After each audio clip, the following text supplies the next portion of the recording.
Given a set of distinct positive integers, nums, return the largest subset answers such that every pair answer I, answer j of elements in this subset satisfies answer I mod answer j equals 0 or answer j mod answer I equals 0.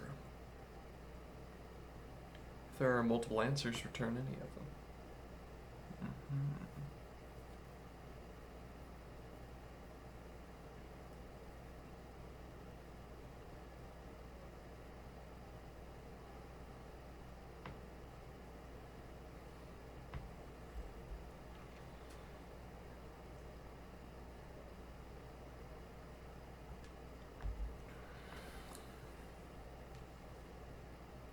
So we don't know that the numbers are given in order.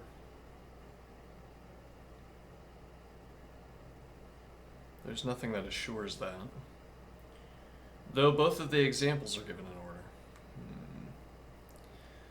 We could accept we could take the acceptance rate loss in order to check, as in we assume that the numbers are in order. So otherwise we have to pay the cost of a sort, but actually it's not clear what the cost of a sort is if the list is already sorted. So I guess you'd only have to pass through one loop. In which case, one cycle of sorting, in which case the pre-sorted list doesn't take so long to sort. Hmm.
Yeah, I'm not sure how to make progress on this.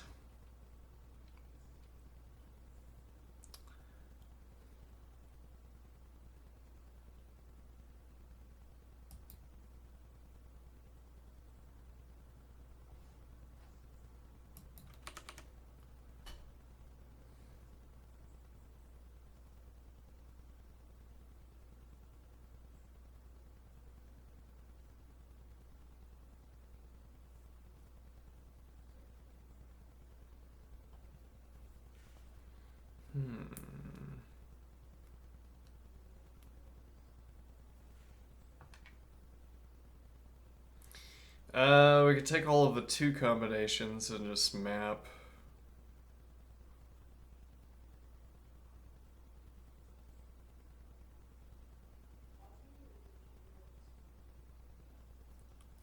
Yeah, but every element in the subset has to obtain this characteristic.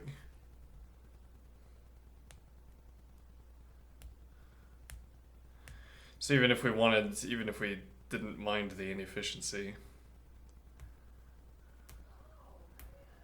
we create the combinations. Well, actually, we wouldn't want combinations, we'd want permutations, which is worse. Because we need to flip the numbers if we're going to... Well, no, I mean, we could do combinations and then do mod in both directions. We could do or equals, or 0 question mark modulo AB, 0 question mark modulo BA. Yeah, probably better than running permutations. Maybe better than running permutations. We don't really have a reason to believe that.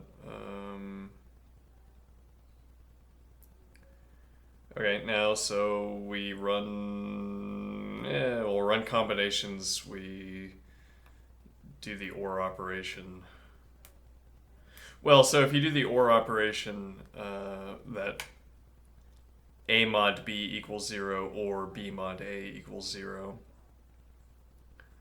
there's a chance that you get to skip the second half.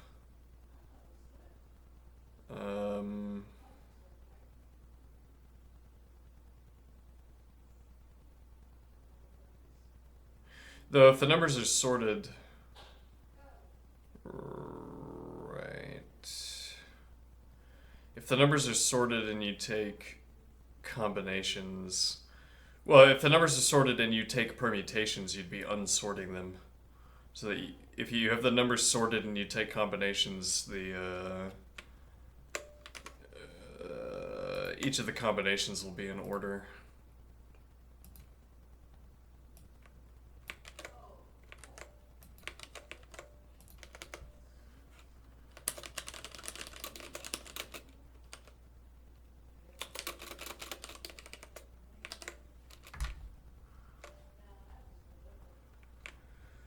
And then notably, you have to have these in order or else... let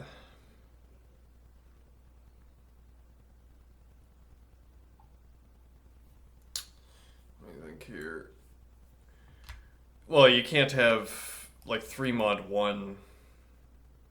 Or I might be going in the wrong direction.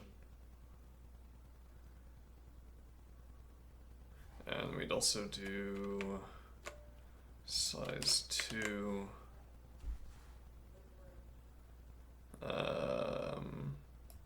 2 mod 3 is always false. Or rather, gives a positive value, whereas 3 mod 2... I don't know, that's a syntax question. I don't know what the answer to that is. Modulo 4, 2, 0, modulo 2, 4... Okay, but we would be taking this list, running car and catter to extract the elements, and then the order in which we apply modulo would be chosen at point of computation and not chosen by the ordering in the list. But okay, if we wanted car to be in the front of the modulo and catter to be in the second, we could also sort the list descending, though then that gives up on the idea that the list might already be sorted ascending, which is possible anyway.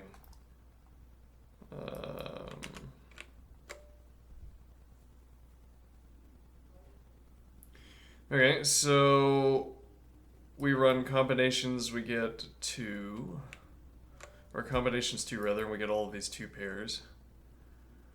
Yeah, you can never have...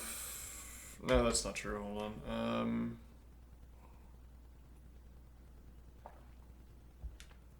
You can have an even number mod odd number equals 0, but you can't have an odd number mod even number equals 0.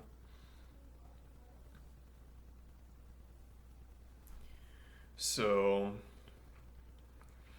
the larger of the 2 numbers has to be either both numbers are odd or both of the numbers have to... Either both of the numbers are odd or the larger of the 2 numbers needs to be even.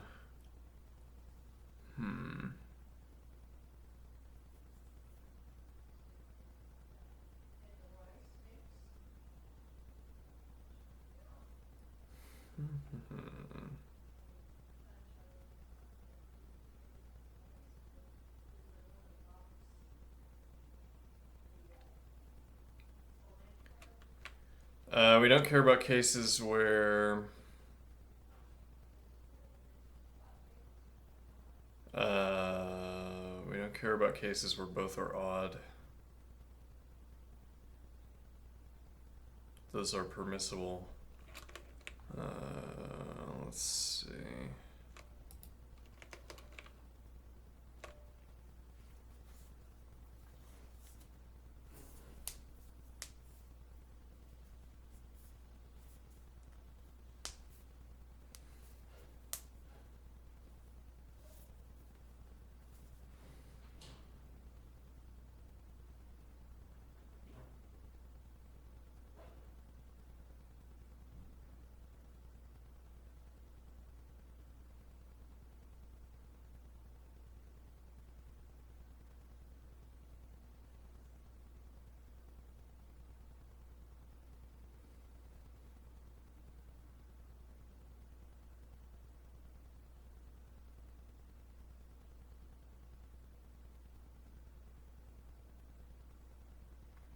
Distraction. Alright, so if I do... So we're thinking of filters that we could apply to these before we started asking mod, but then one wonders, would we not... Well, no, because modulo is a division operation. It's expensive. So the filtration, if we're only running ifs, is more... could be more efficient.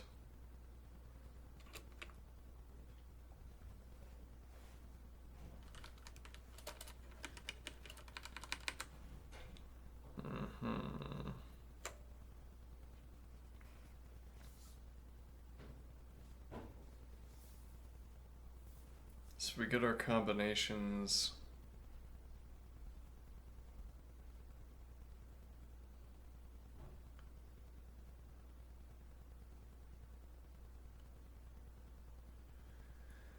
What kind of filtration are we trying to apply?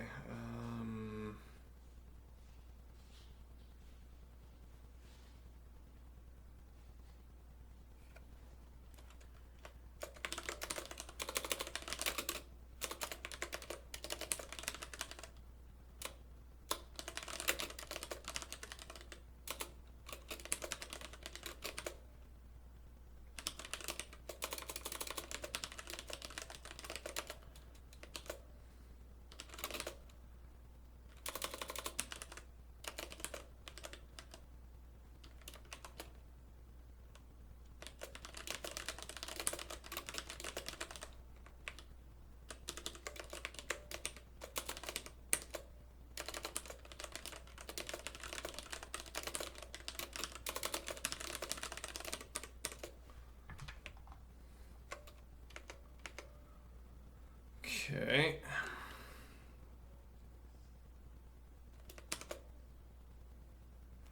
Actually, we don't need the car here. Though then, actually, this is... yeah, In this case, we'd actually prefer to have the list sorted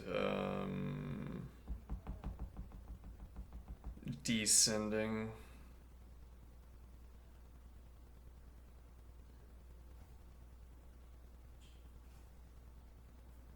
The reason we would prefer to have the list sorted descending is that the first of the two if checks... Well, no. We can reorder the if checks as well. We can say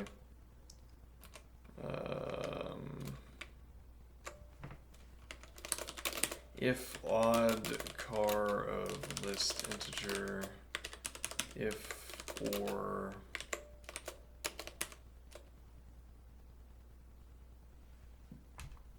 odd car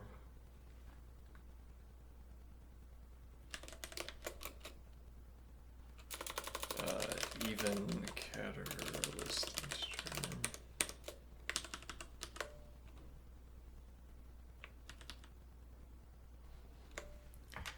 So actually, can't I just do this? Maybe.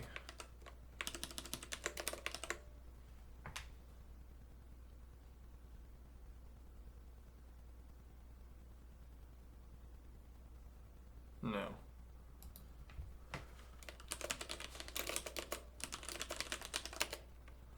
Can I do it like this, though?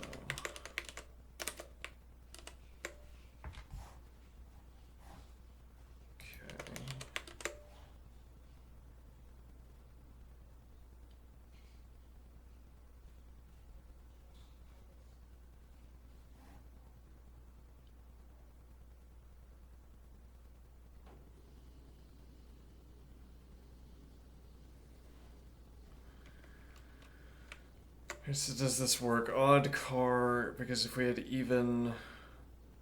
Well, then, yeah, if we had even, then we would move on to even catter as well. Okay, so that works.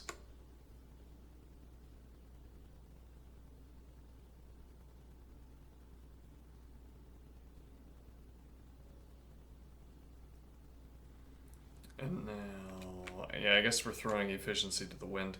Yeah, these have been some weird problems the last few days. I don't know. I don't know. I don't know how you would design a procedure to make the combinations that isn't horrible recursions. So, um, opportunities for, well, and then beating combinations. Yeah, though, I mean, you'd be able to put the filter into the combinations creations process. Like we might be able to figure this out and then decide if we want to. Yeah, if we can do it this way, then afterward we can figure out whether we can figure out a way to incorporate the filter into the combinations construction.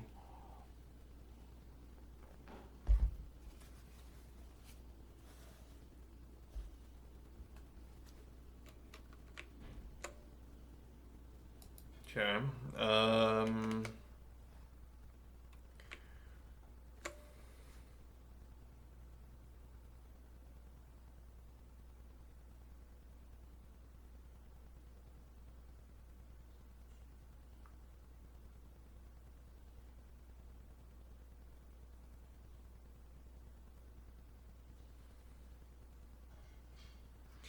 Though I still don't have this figured out. I don't know.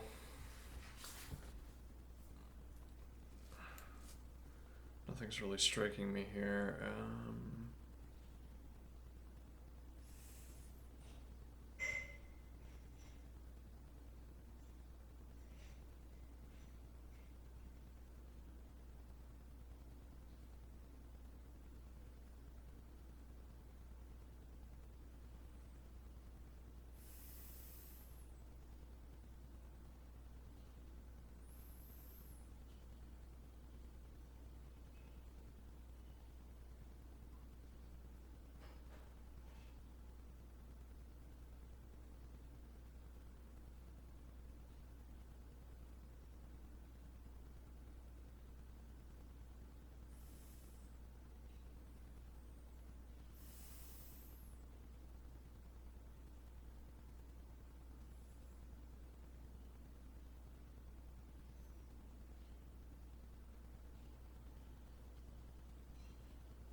Actually, another point we can make here is while we're filtering, we could throw in and. Well, actually, yeah. Why don't we just filter by the mod status? Hmm.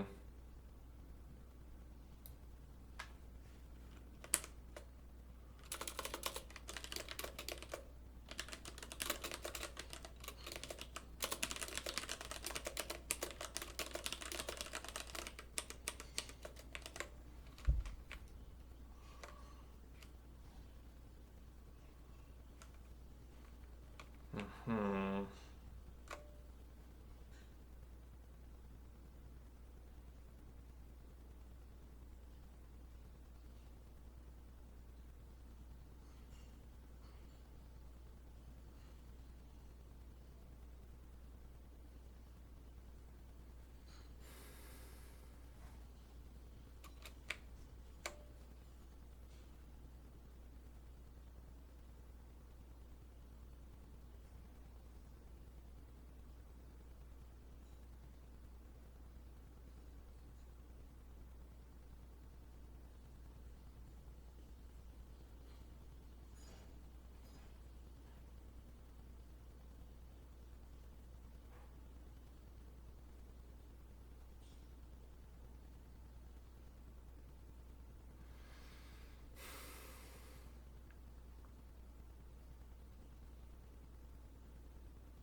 Yeah. Hmm.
Hmm.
I'll look at a hint. No hints. All right. Well.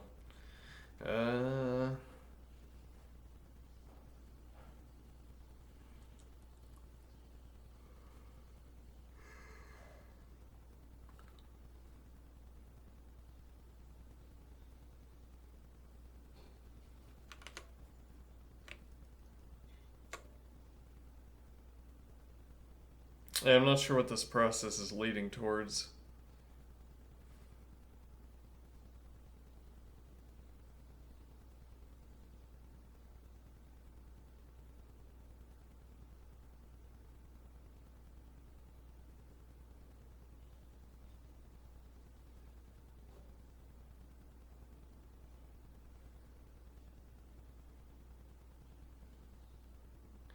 Yeah, though it raises the point that my sense of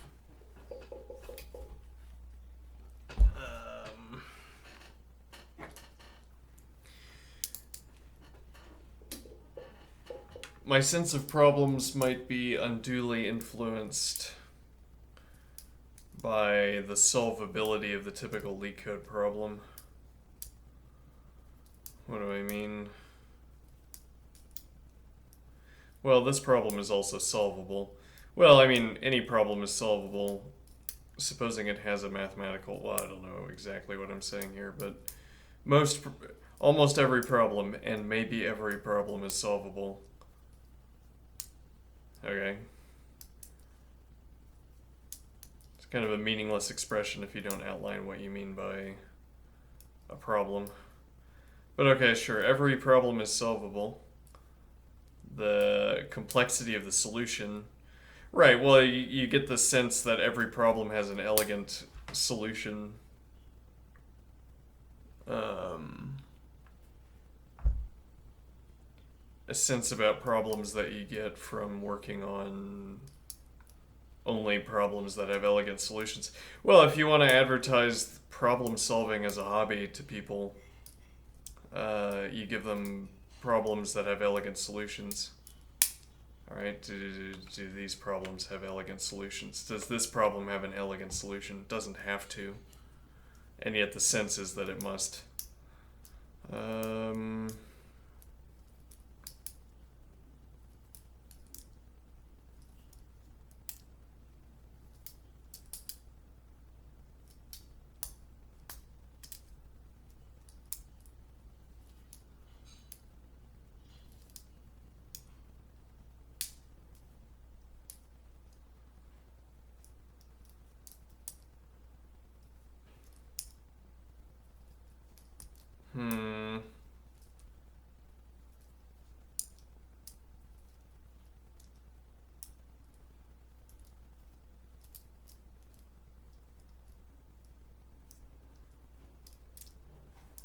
Yeah, nothing really striking me with this problem. I think I might go learn more about plotting. I give it a little bit more thought, and I think we should probably learn to do this, learn to use this, because the point would be to be able to specify many points.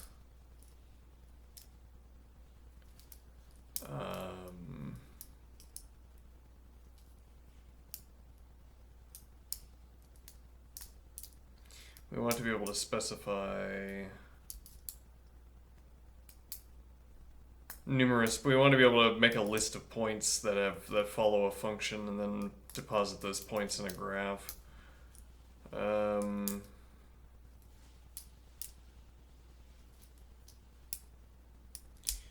As opposed to having to type points in individually, which is more onerous of an activity.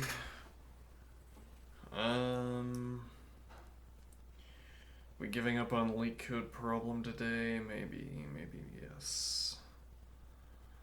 Maybe, yeah.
I have a list of lists.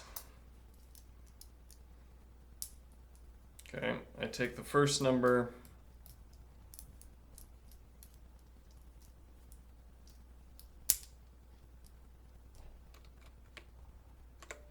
I divide it by the second number. Well, if we assume that the list is in order, then we get some order to the procedure as well. We might sort specifically to reduce the constant cost of this operation. So, okay, sure, we compare 2 to 1, and then we find out, yes, the mod status favors, or that we can include, because 1 divides 2 evenly. Alright, now what? Now we say...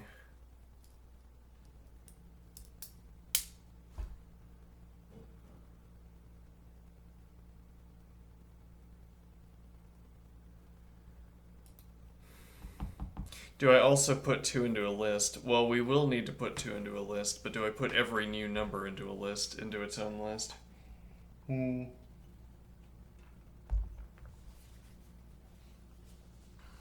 You could target... If you had 9, 15, 21, 27, 33, 39, 45, you could target a list where a larger number had better mod status than a smaller number, so you can't rely on the idea that a smaller number is always going to have better mod status with regards to all of the greater numbers. Though that would appear to be the case because 1 divides every number. 1, or any number mod 1 is equal to 0. So the step from 1 to 2 makes you think that any number mod 2 is going to...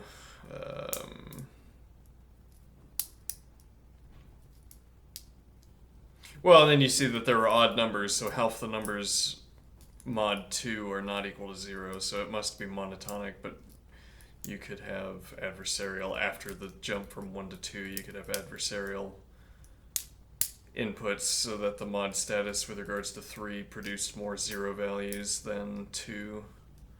I'm not figuring out the grammar on the fly for sentences involving mod, but whatever. Alright, so we sort, okay, and then I ask, does 1 divide our current number? Yes. So I put that number in the list. See, this is a horrible example. 1, 2, 3, as the examples provided by LeetCode so often are kind of useless. But whatever. Let me see here. So if I do 1, 2, 3, it's actually just faster to do 1, 2, 3. All right.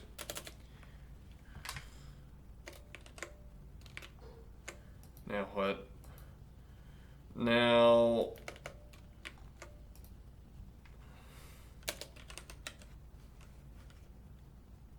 okay.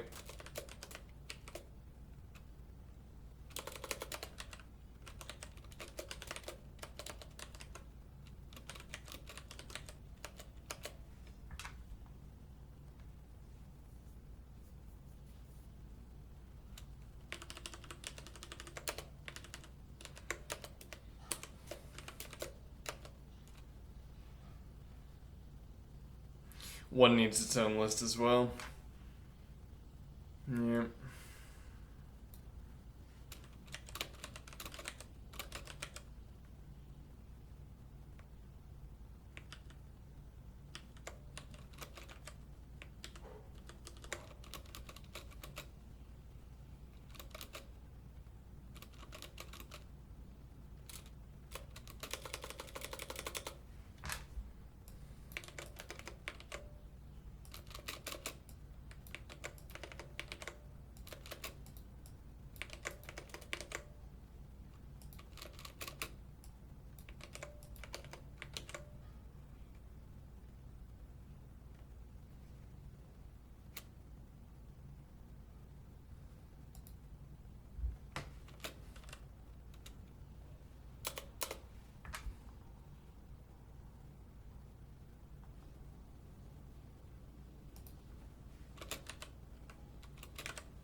Alright, and there's your process.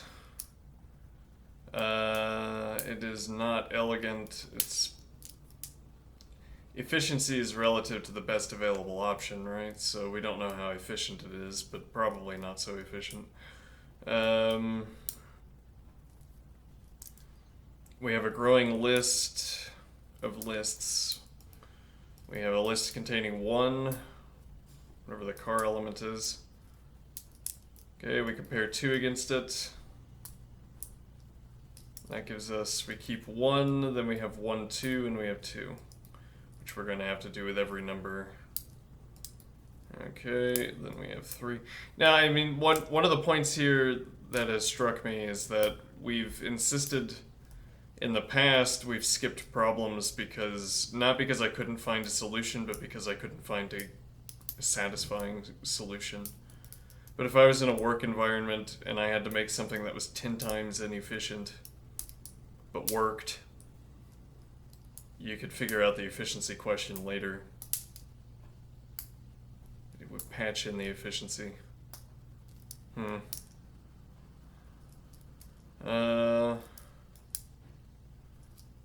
this case, well, there is the question of time limit exceeded, but...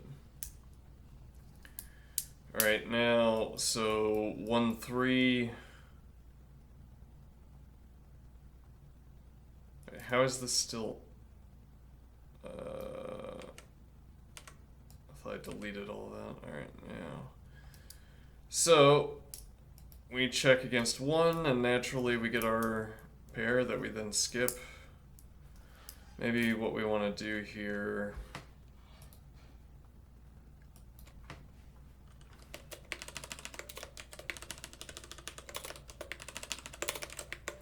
Presentation matters a lot. Okay.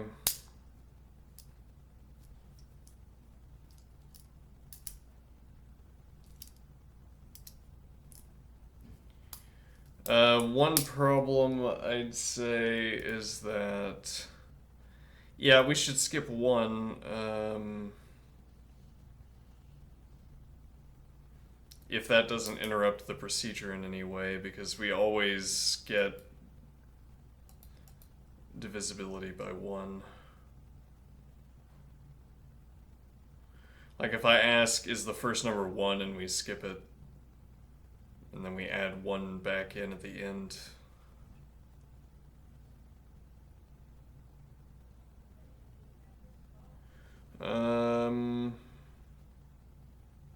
Then you might try to say the same thing about 2, but then division by 2 is also an even check. Like I could ask of each number, is this even or not? Or I could try dividing by 2 and see what the mod status is. It's not as efficient, but... yeah, I'm not sure how to think about the efficiency here. We have...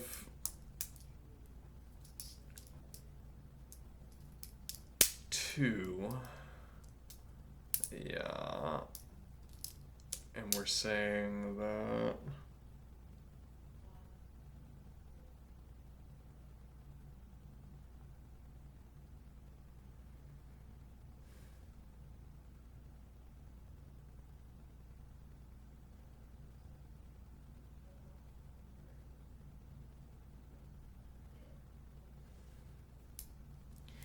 I feel like some number theory observation is supposed to come to mind here. If I have...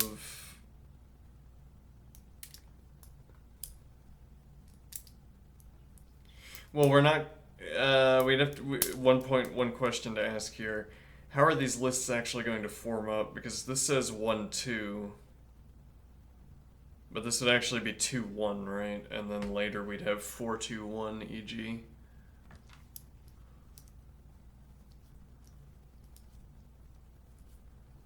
Okay, and what point is this? We would have 4, 2, 1.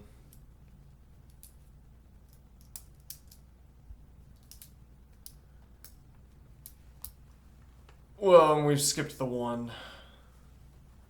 Ideally, but we'd have 4, 2 later on. Yes, well, so the higher valued numbers would be in front.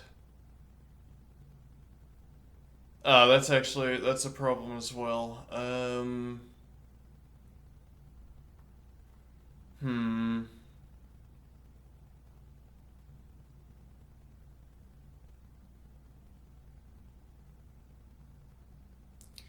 Because when we're constructing these lists, we're going to be putting the... Since we've pre-sorted the input list, each subsequent number will be larger. When we compose each new list, the larger number is going to be in front. The cumulative effect of this will be that we have largest to smallest, left to right in a list. Okay.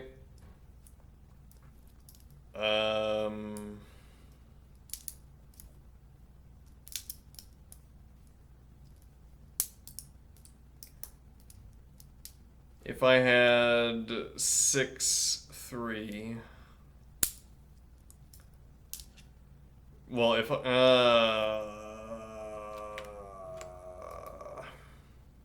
wonder how much of my, like when I have a day where it seems like I can't get any thinking done, I wonder how much of that is having low expectations for what can be understood. Like, I have to interrupt half of my sentences telling myself no one would understand that sentence except for you.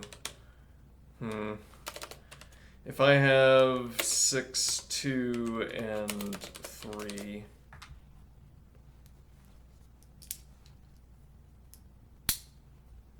we get the division out of 6, but we don't get 2.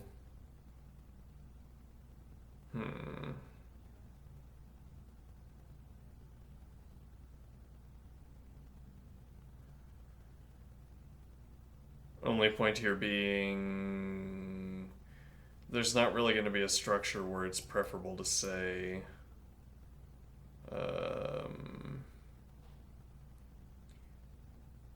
like, I don't know, we could tag a list as even only, for instance, if it contains 2.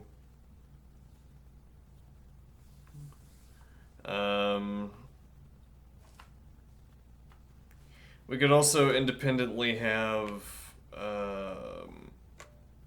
2 and 1 status. So as we did with 1, where we merely ask, does this list contain 1, we could also ask if this list contains 2. Okay, put it off to the side, and then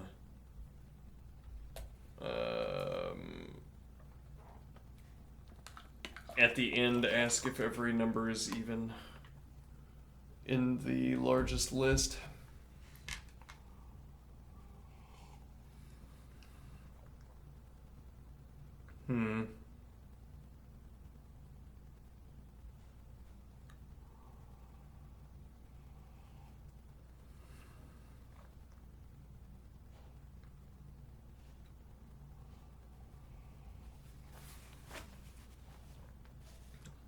Yeah, the sort of ordering of events that we're establishing here is not so good. I mean that we're trying to perform optimizations before we have a procedure.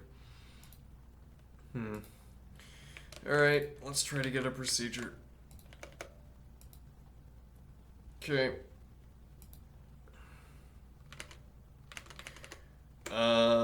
So we can assume that the list is sorted, and then take our 50% acceptance rate and perform the sort afterward. Alright, so we're given nums.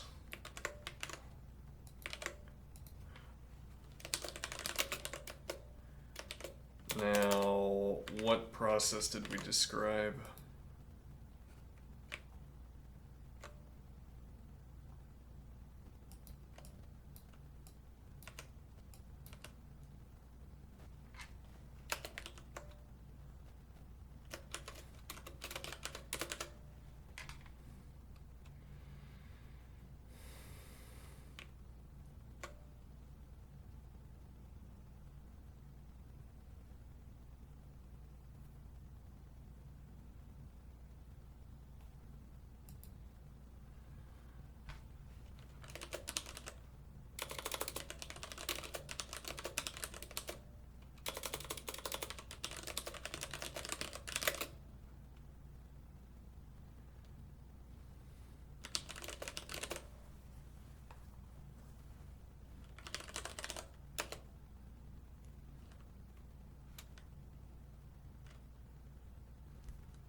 So this would also be a map. Or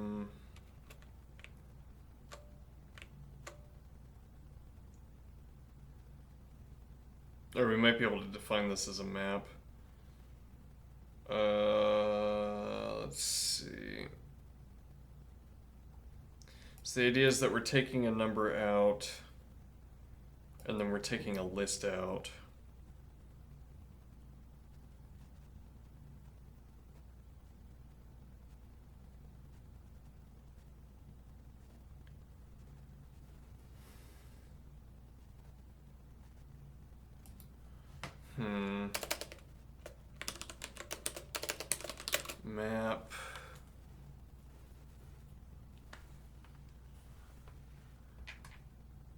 It's not going to be map.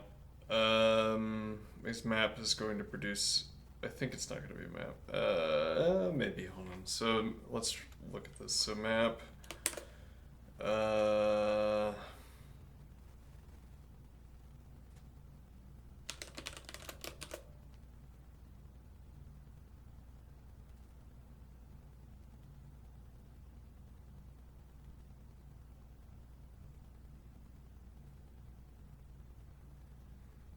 Think about how to nest maps. Well, what are we trying to do? So we have our list. Yeah, but that grows over time, right?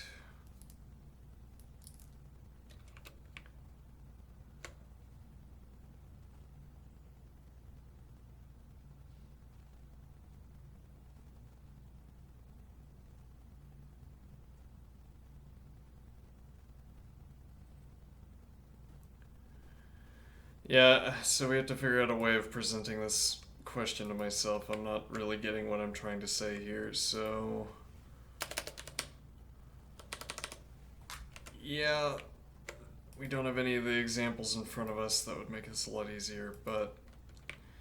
List. Alright, so we're gonna have... Actually, does this provide... No. Yeah.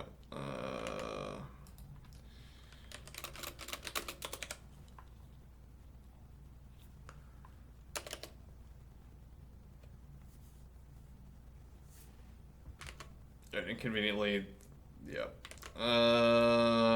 We'll use this horrible example again.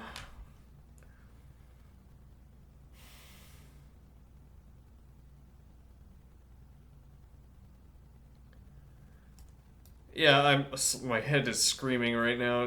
Everything is agitating. Just give me a useful example. I don't want to have to. Yeah, so it's part of the activity. It's like complaining that I have to breathe. It's like the LeetCode problem. Yes, you have to come up with your own examples because if you were actually solving a problem, you would have to come up with your own examples. But yes, it is kind of agitating that. Well, like I have already the idea of what I want to explore, having to interrupt my thought process to come up with the sample to put in front of myself to illustrate my observation. The grammar was horrible. Yeah.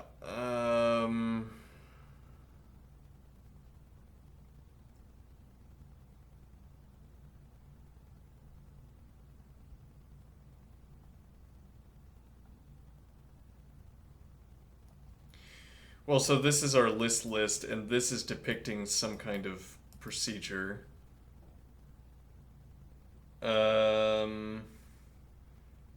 Probably better to say that this is a fold left procedure.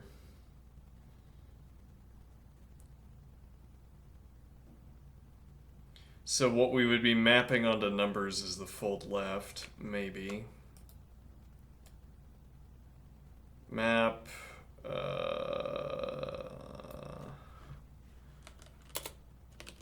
lambda integer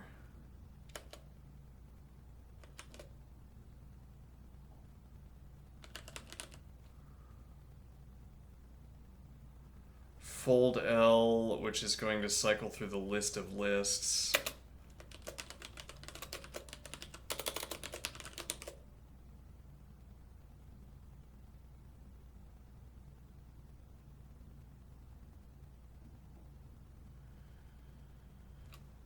Yeah, so at the same time that I don't have the examples required, I also don't have the experience using these high-level functional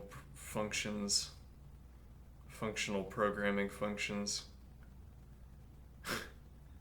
And additionally, coders are insufficiently inventive with the words that they use to describe their own activity, and consequently you end up having to repeat words, which is it's like rhetorical mistake in other contexts. So you stop yourself and you say, wait, did I have to repeat the word there when I said functional function? And then I say, yes, I did have to repeat myself there because there isn't a better descriptor provided by the coding community. Another bad day, it would seem.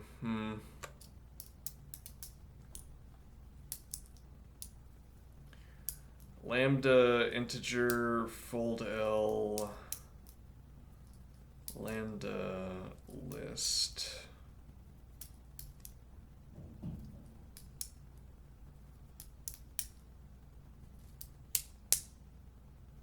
Yeah, I guess I don't have a proper understanding of the distinction between mapping and fold-Ling. Like, I don't have a sense of when one of these is going to take priority over the other, or when one of these is preferred over the other.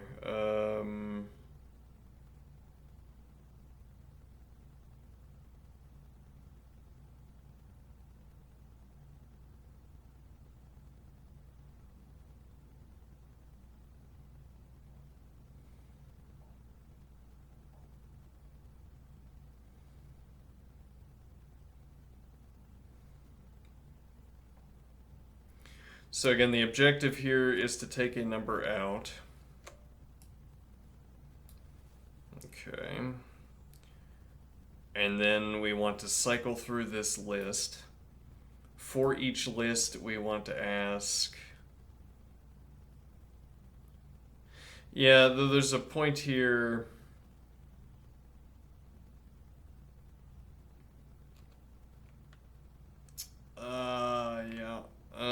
there's a point here that because the list is increasing in order, each of these lists, because the numbers list is increasing, each of these lists is decreasing, but also monotonically decreasing more critically. So there's going to be a switch point in this list as I descend in value, where... No, that's not true, because each next number that I'm looking at is greater than all of the preceding numbers.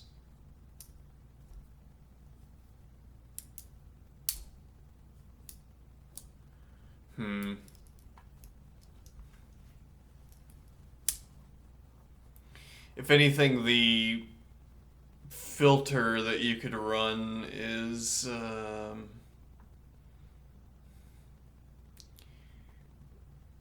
asking whether a number is less than half, less than or equal to half of another number. Yeah, hold on. We have no examples. We have no examples. This is a catastrophe.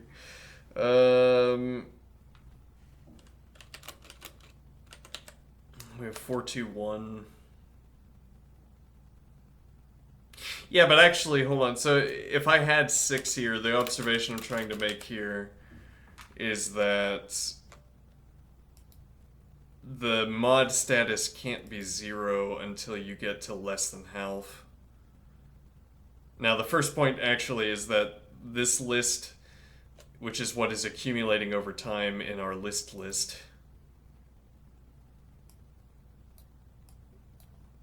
a collection of such lists,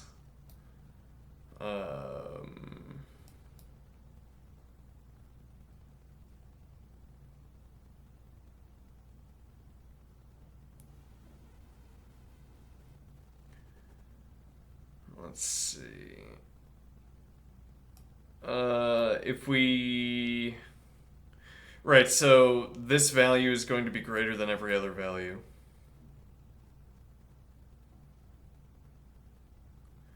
And that's another point. If we do fold L,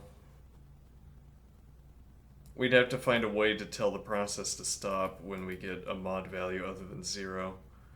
Okay, but my bad point that I was trying to say is that it's only once the value is less than half. Only once the comparison value from inside the list is less than half of the value outside the list that you can get a mod status of 0. But that isn't any kind of insight here, because if we tried dividing, if if we take 6 mod 4 and get a positive. Well, again, if this value is greater than, if the value inside the list is greater than the value outside of the list, you must get some positive mod value. Okay, and after having gotten some positive mod value, the process stops. You stop scanning this list.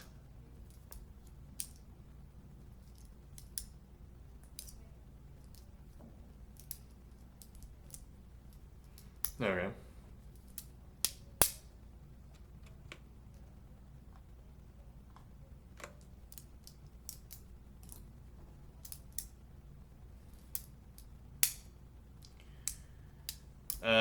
What does that tell me about the feasibility of a full fold map option? We might have to set up a helper procedure that takes the place of one of these fold L's or maps, but maybe not.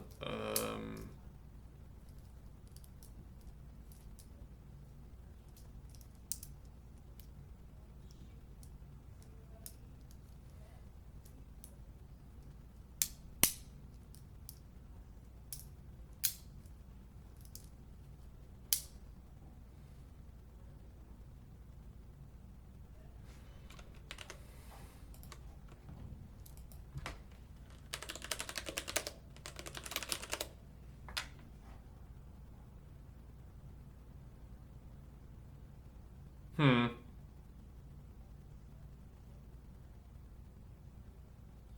Racket.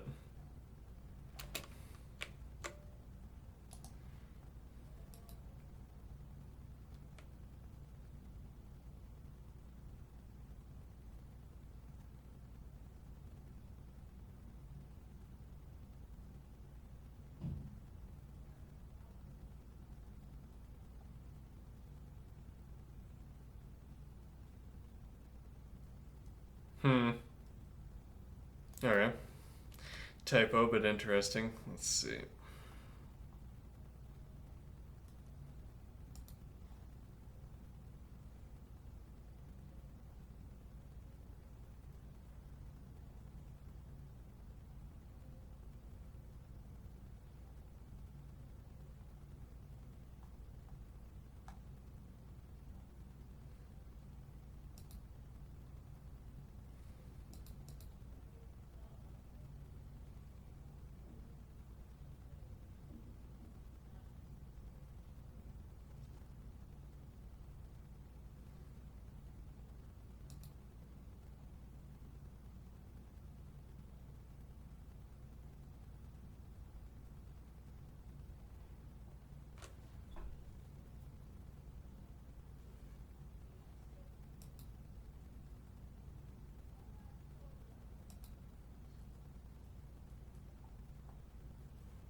Hmm.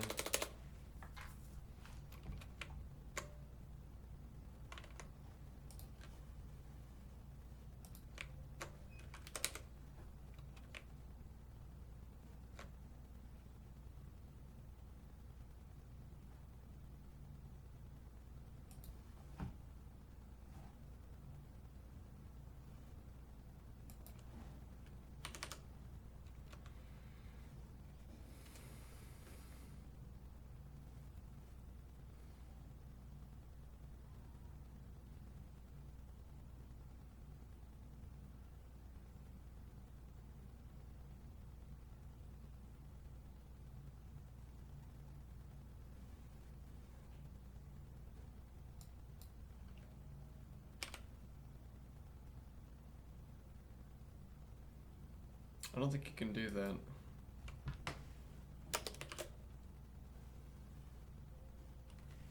It would rather be just 3 here.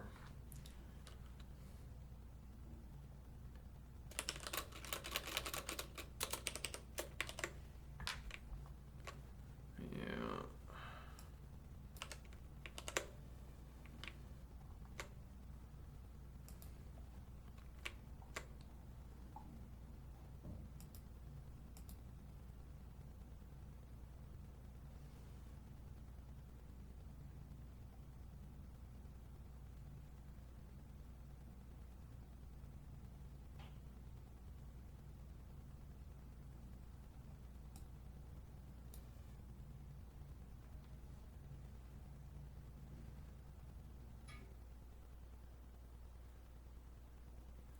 Maybe we should just design this as a manual procedure and then see if a mapping folding combination occurs to us.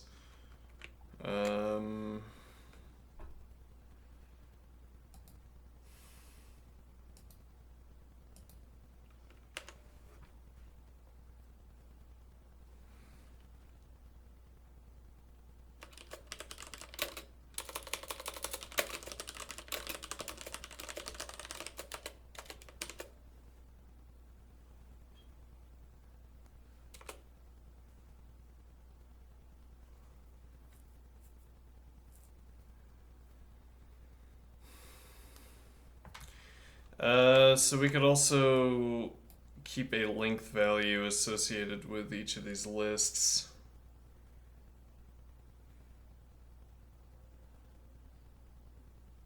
As a const pair. So that each time I add an element, we increase the length value. Because otherwise at the end we're going to need to map length and find out which one has the longest. Which one has the most elements. Hmm.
We have to keep a copy.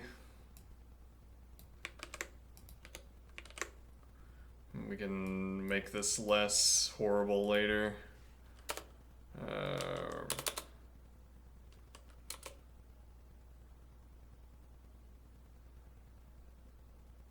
That doesn't work so well.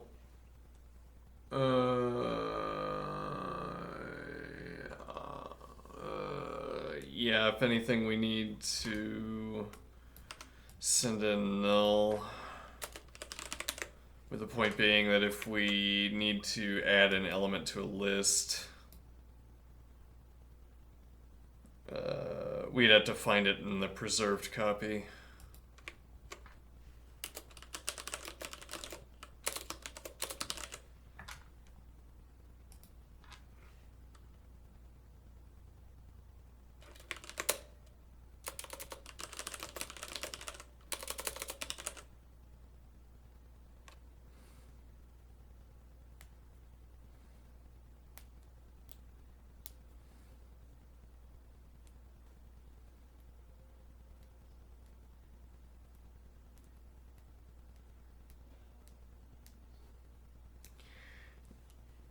No, there's another point that we're not seeing here.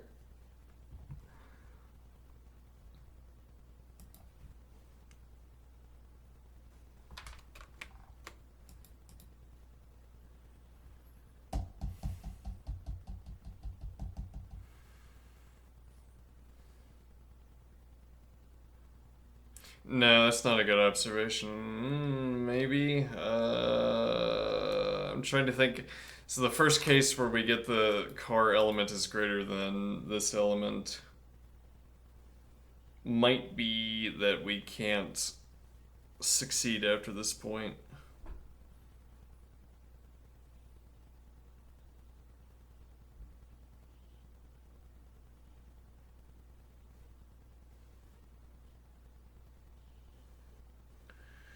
What do I mean? So we have 6 and 4. What am I going to find in the next list? So I have 4, 2, 1.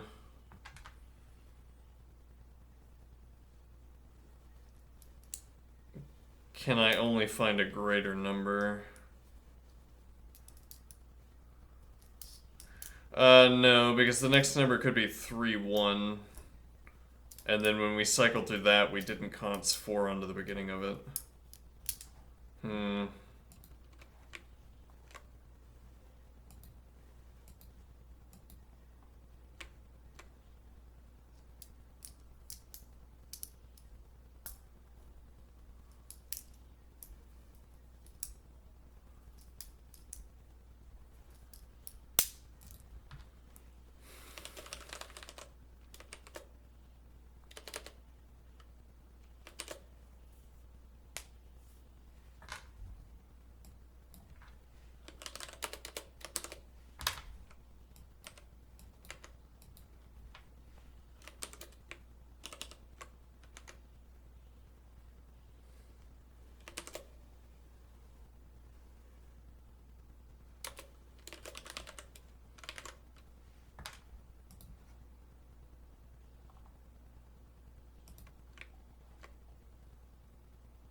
Yeah, I don't really want to return a list. It's more like I want to ask is there a member that satisfies?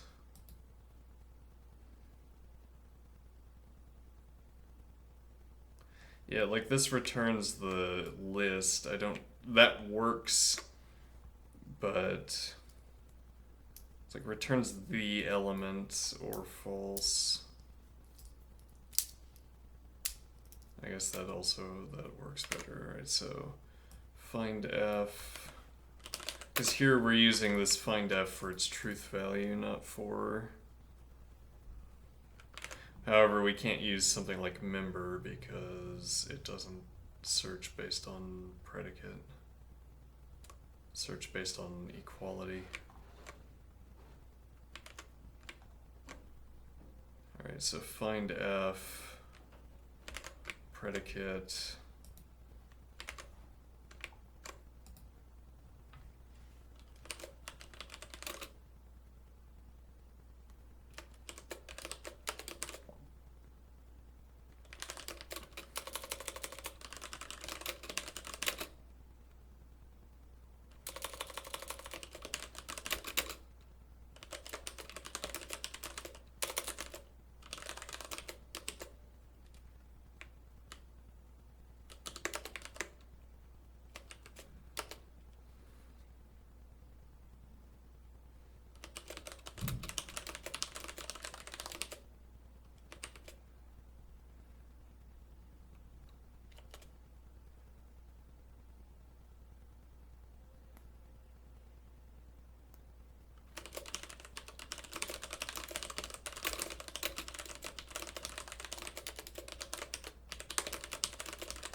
I mean, this might actually be approaching the end.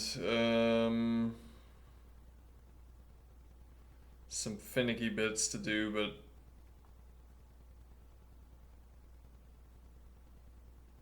yeah, we'll see if this works, and then we'll do this length.list idea if it does.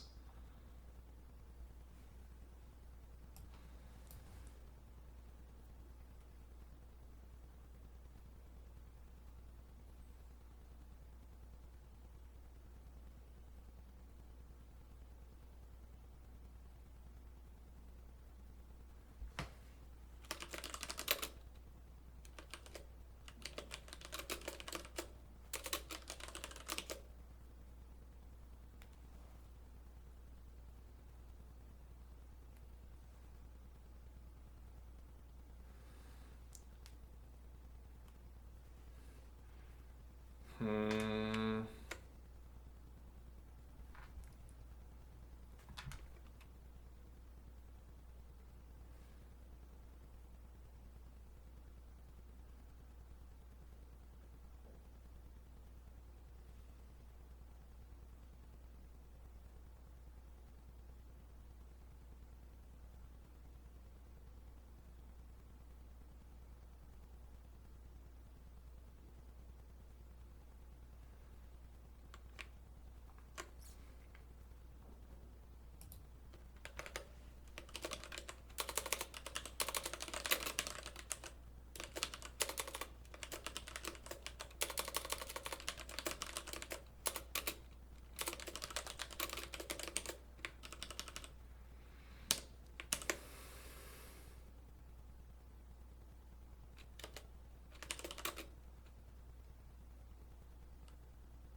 Mm-hmm.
Alright, it is not clear to me why this is failing in this way, but there's a different problem with this approach.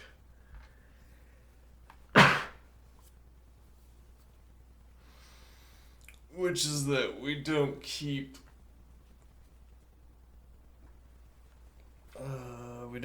the exclusive list. What do I mean? So if this did work, again, I don't know why this is failing in this way. Hold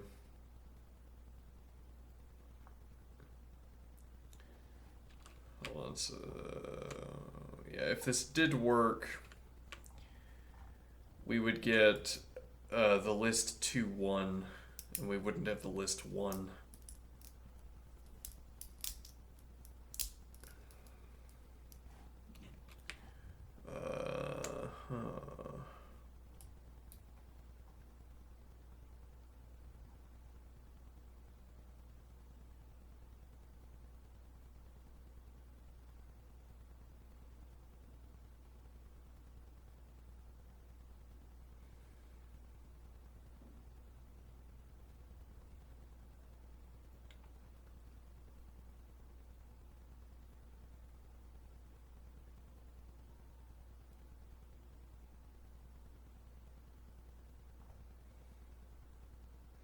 So we would have to const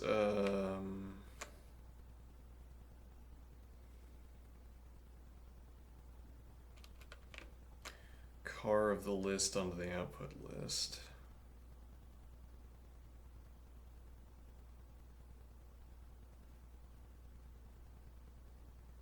Well, this is already right. We would have to const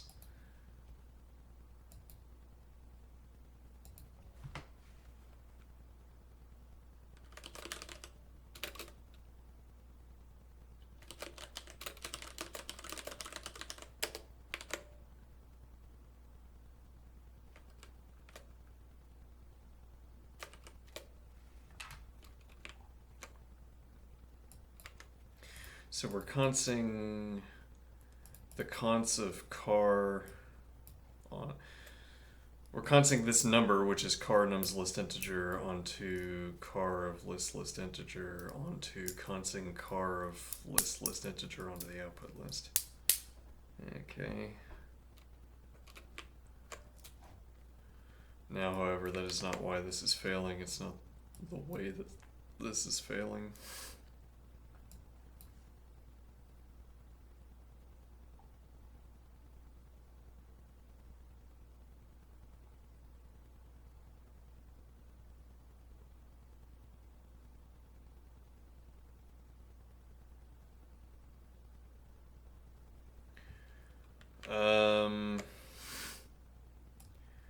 This should be reversed.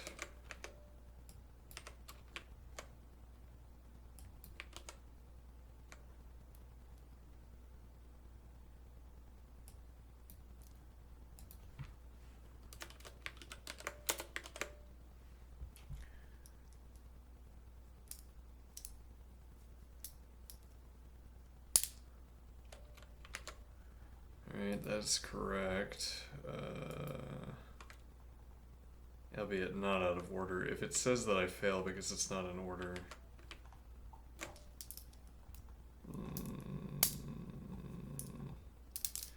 What if we do 1, 2, 3? Works. Okay.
Alright, well, we can just see if it actually works.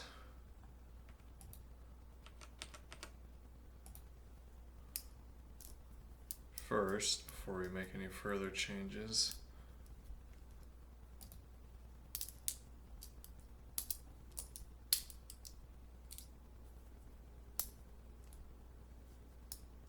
I'll accept time limit exceeded as worked.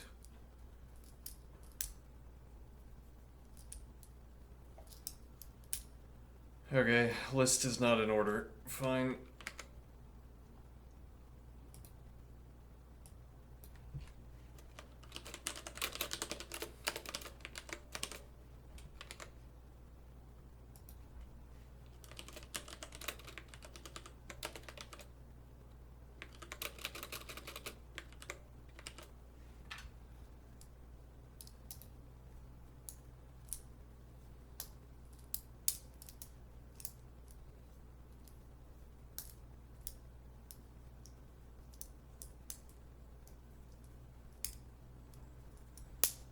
Okay.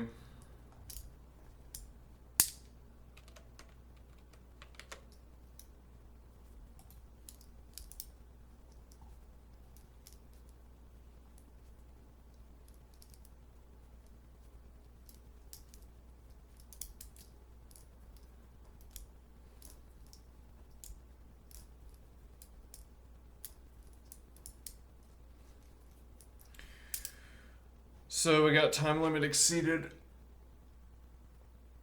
which is not surprising.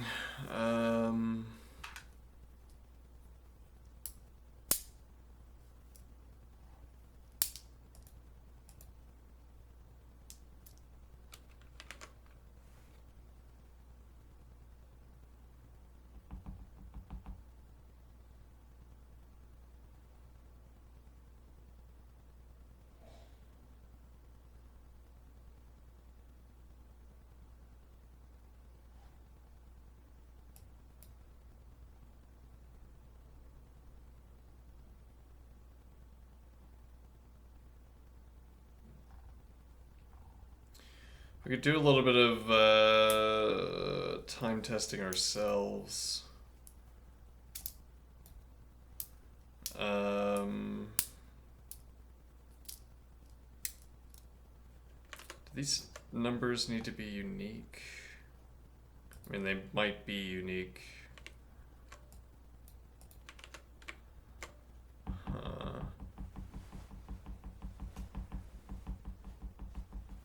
we don't have a good way of ensuring. Well, we could remove duplicates. Yeah. Okay. Let's see. What is 2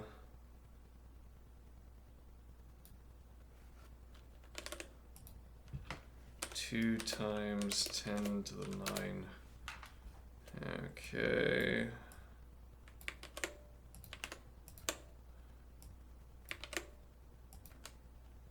No, I don't want to adjust the. Yeah, okay, take this over to a new tab.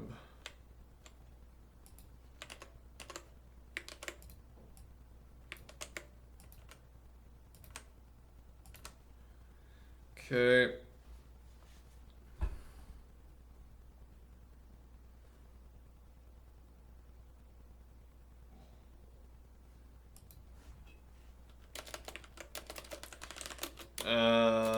Random seed 5.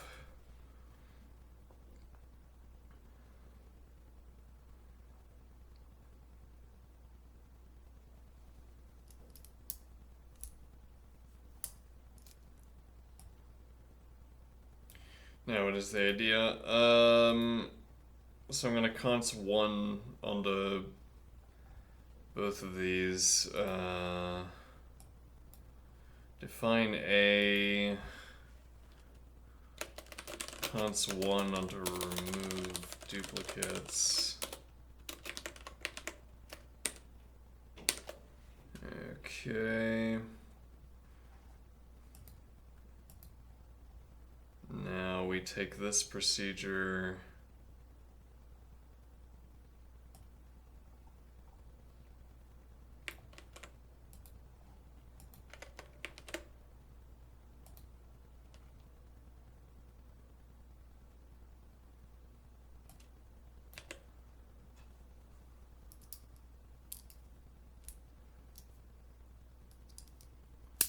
Yeah, we can dope the list. I'm trying to get something that works first, though.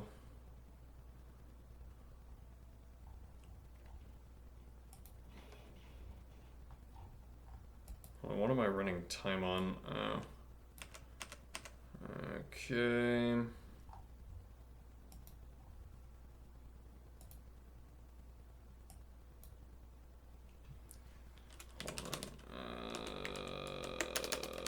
Time nums cycle function a, no, rather null, no, rather sort. No, we're not pre-sorting.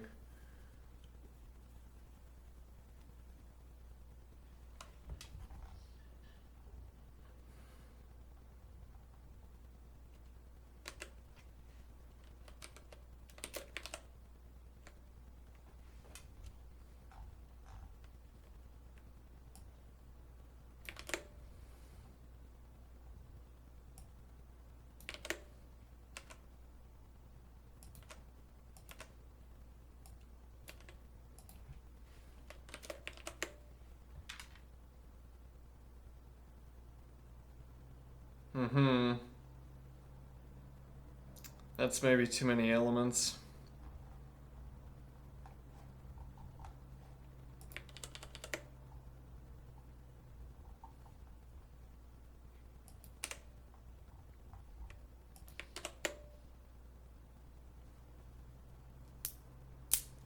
Okay, still too many elements. I don't think it's going infinite.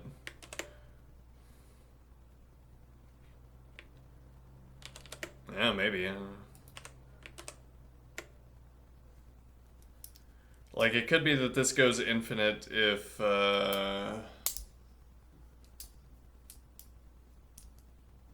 no, we've removed duplicates.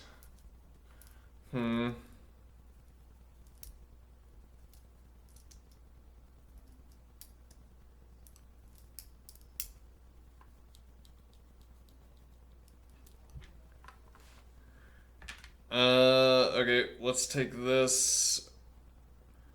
And now our adjustment here is to remove 1.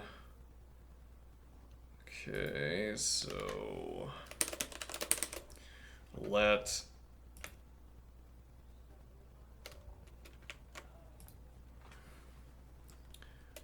sorted nums list integer.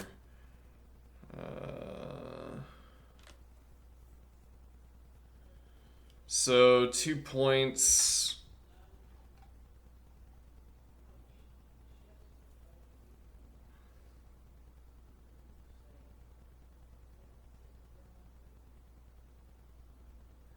Yeah, well, we don't have to have these as separate procedures, do we? Yeah. Let me see here.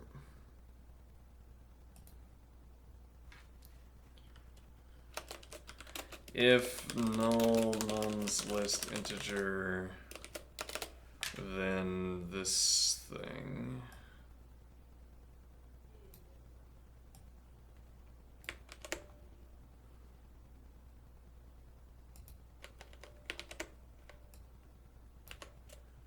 Otherwise, we simply pass back to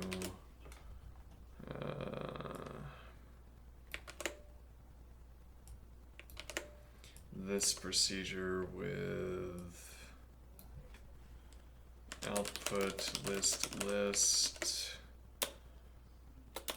car nums list integer cdr and null.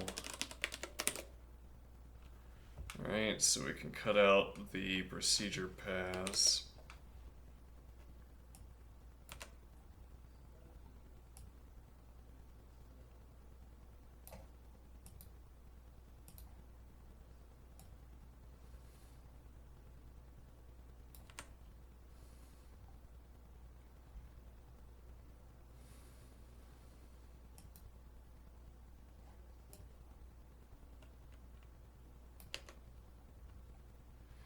And actually, we could just test that by itself. Is that any faster? So we scored 109, 98, 31. Okay, are we over parent or anything here? No. Oh yeah.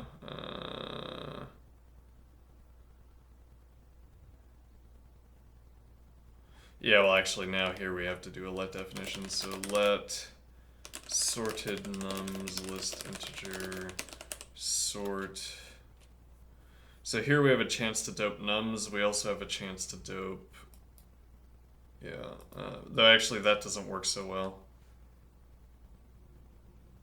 No, yeah, we could dope the list, but the doping is gonna happen at the end. Sort nums less than. Right, and now we call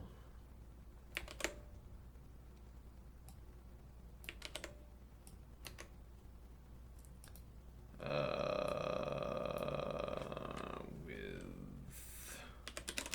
null car sorted nums list integer cdr sorted nums list integer and null. Okay.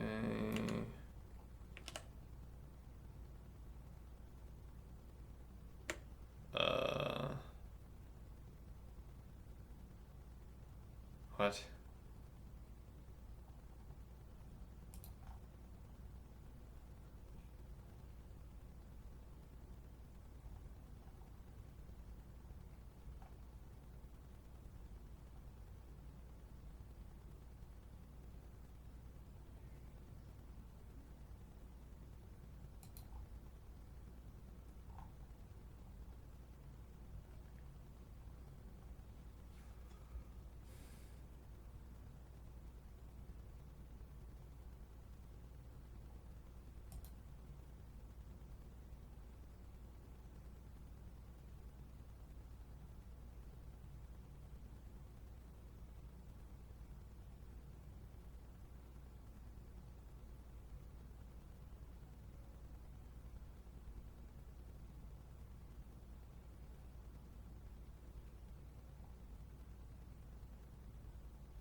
goes substantially longer.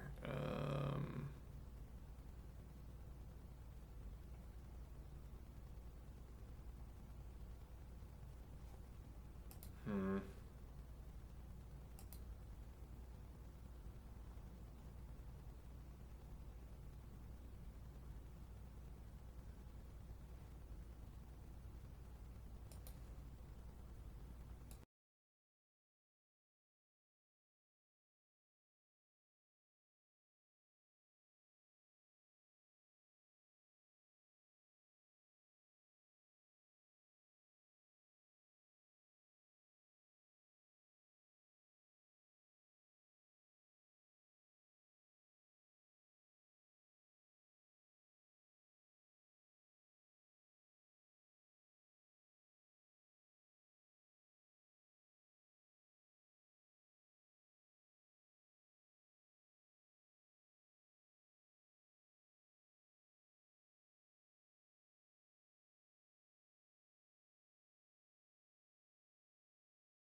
Okay.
it might be turning out that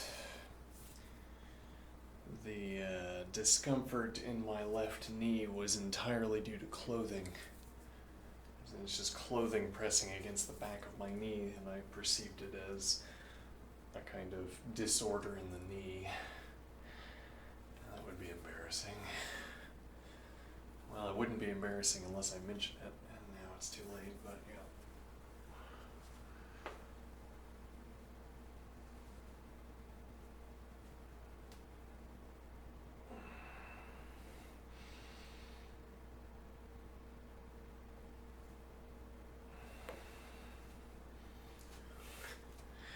I've been resting my knee, avoiding exercising it, even sort of limping on it to avoid putting weight on it. And then it turns out it was just my over underpants pressing against the knee.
Well, in celebration of this discovery,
What about dedicated abs?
Okay.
Are all positive values, right?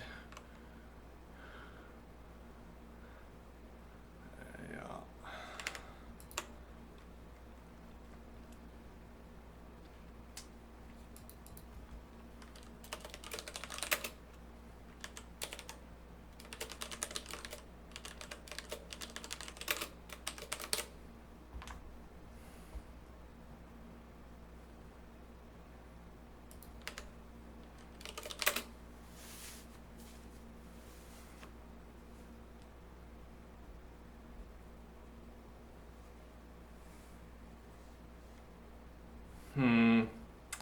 Hold on, let's copy this over.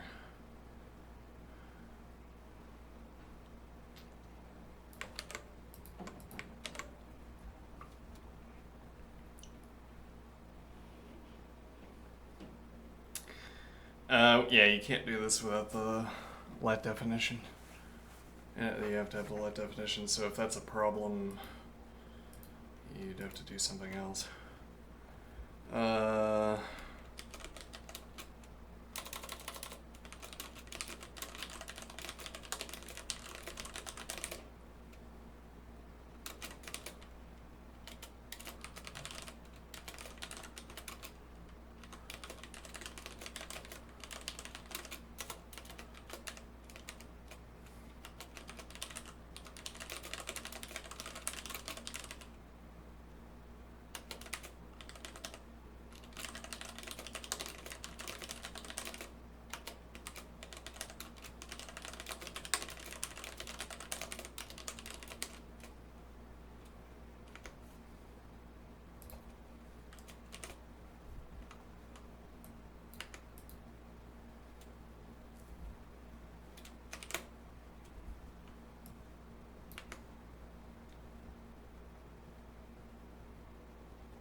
Mm-hmm.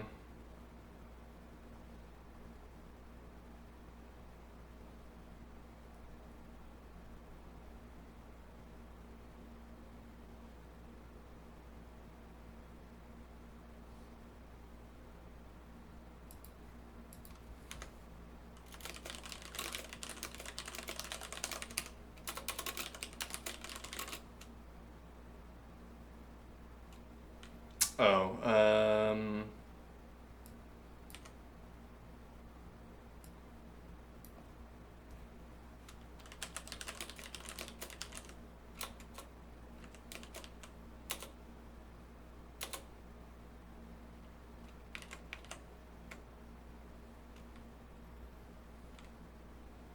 okay. Doing that seemed to shorten things a lot. Interesting.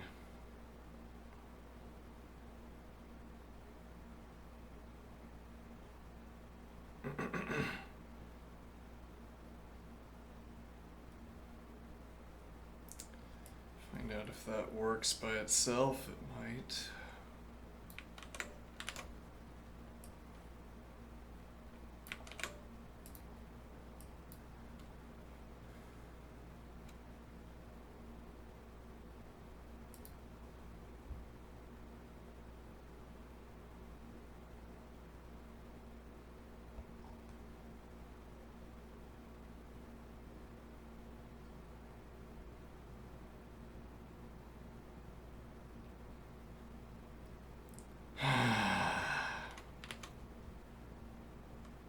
And make this null, I guess.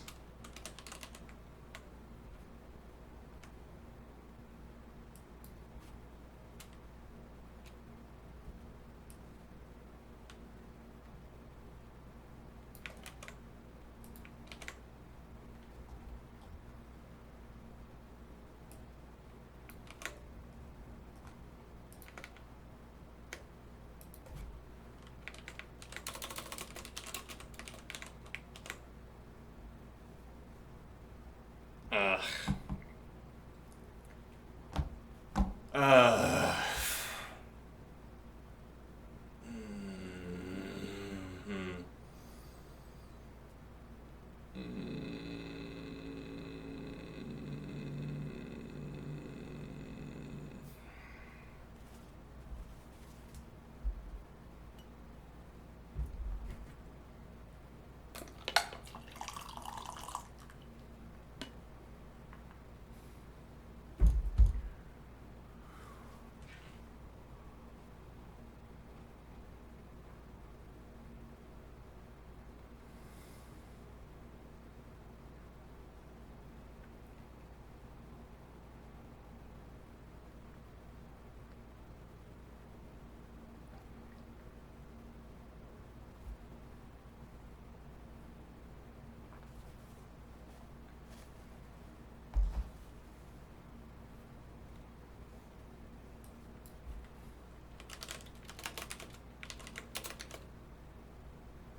Right.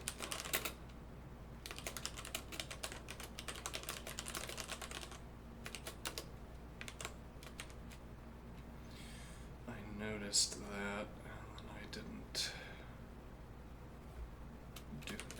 act on it.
So we're probably not really at the doping phase yet, though if it's an efficiency, yeah, I'm guessing we're gonna have to make an algorithmic improvement to get past this time limit exceeded. But the doping that we could do is list is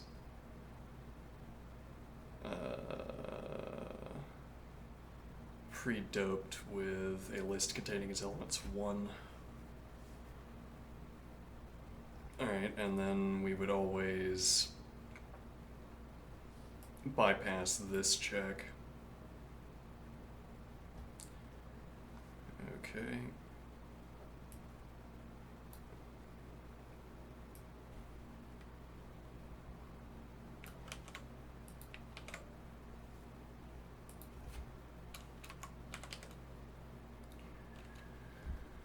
What number is this?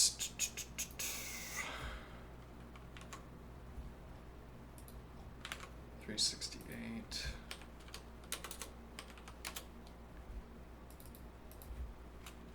Pre-dope.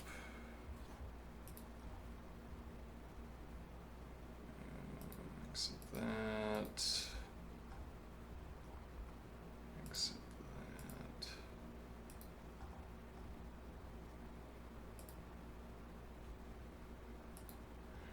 Alright.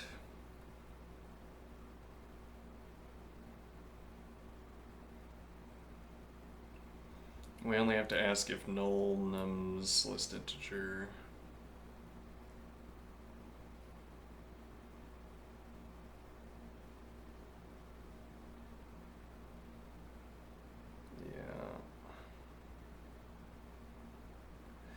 Alright, so we want to edit with the dope, then we will have, instead of passing forward null as list integer, This will be list 1, list 1. Okay.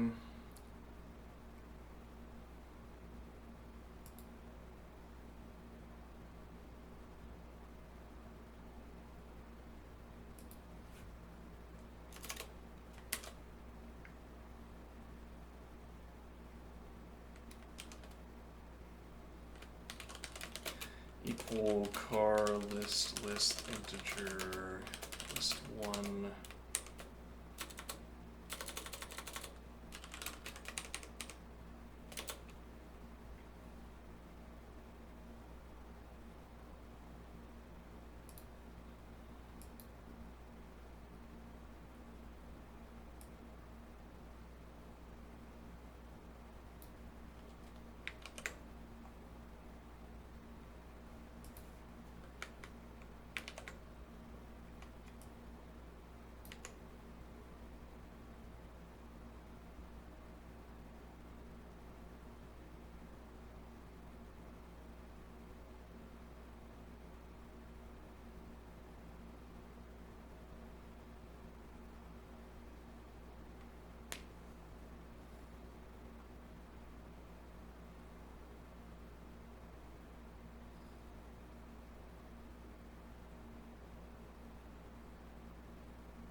Okay.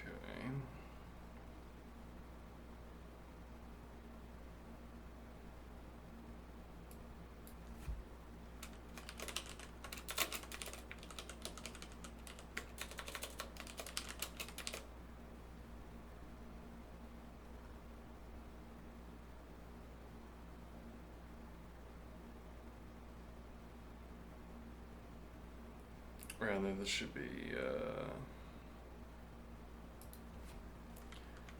list 1. Yeah. Okay, maybe.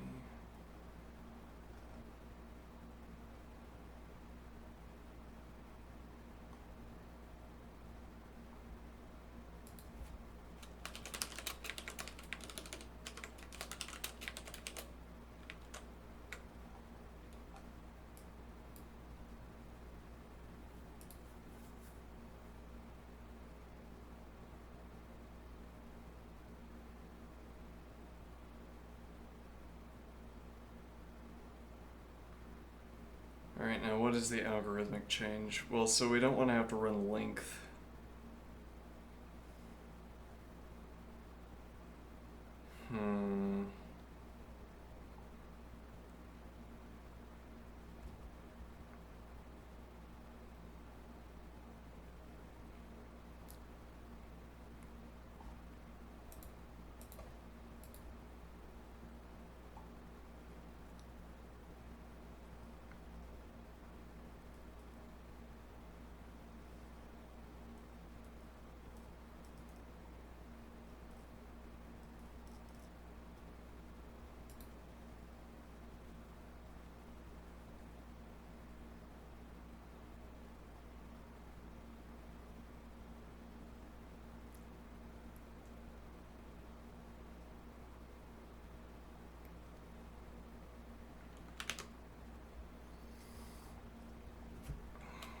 Okay. Now what we want to do, copy this over and implement our length saving idea so we don't have to run length in this.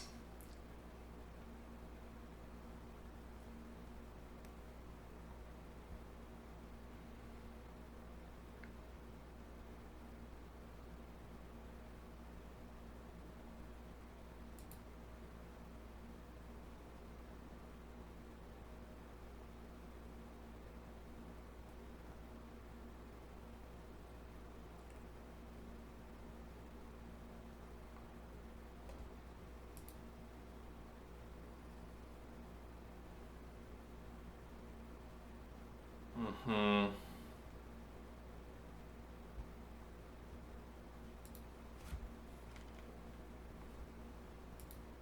Yeah, I want to go back to pre-dope. Okay. Let's see.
Yeah, okay, so we need to replace list integer with list of pair integer dot list.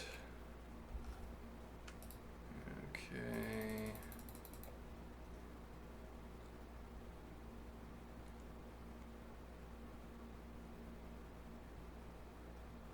Do the doping at the end when, well, if this algorithm, I don't think doping is going to put us under time limit exceeded, so we'll just use it to shave milliseconds if it does. It might not, but active pair car list pair integer dot list length integer car integer dot list. Yeah, if anything we can do.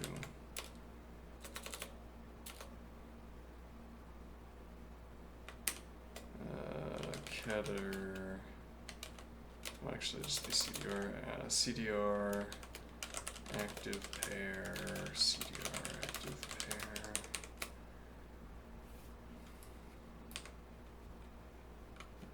Okay.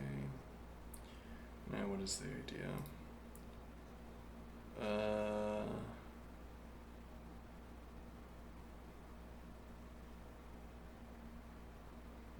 So this would be CDR.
Probably I should have copied this.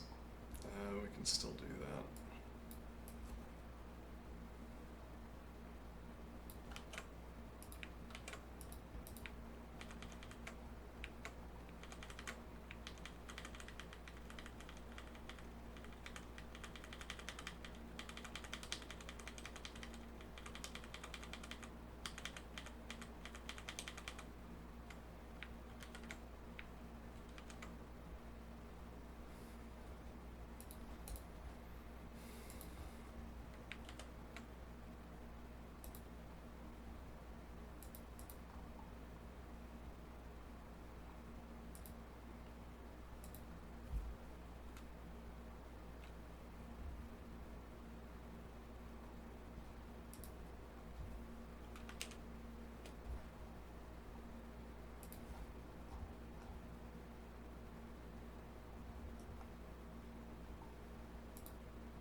Looks like too many parents, but maybe not.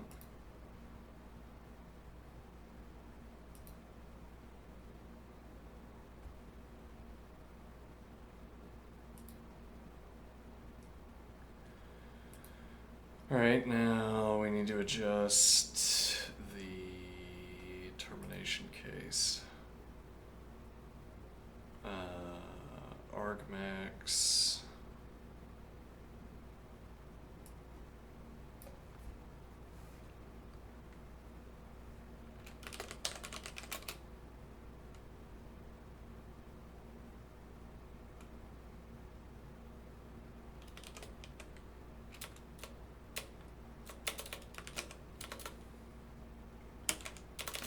If one status box boolean const 1 onto argmax car const list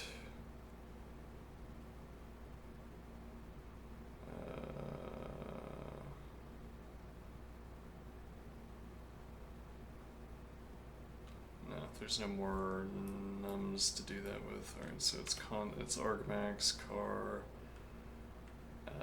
output list otherwise argmax car output list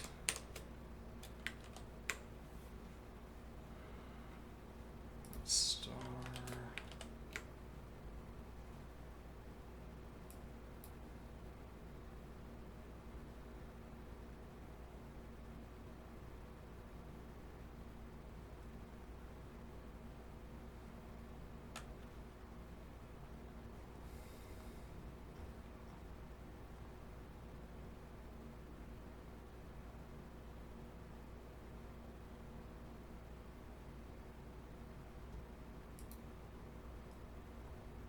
I don't know if I do 3.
What? Okay.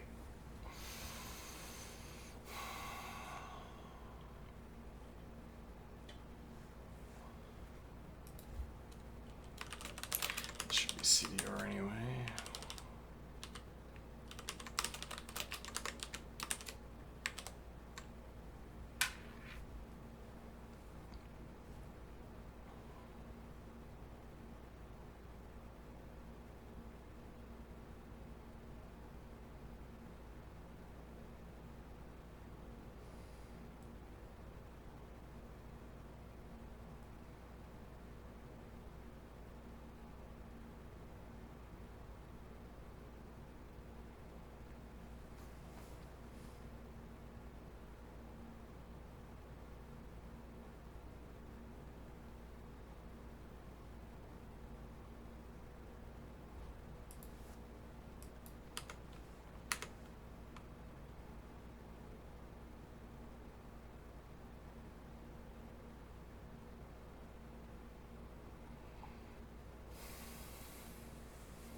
Did I turn the sorting around or something? Hold on.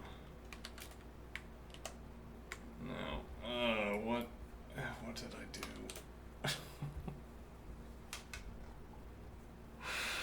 Oh.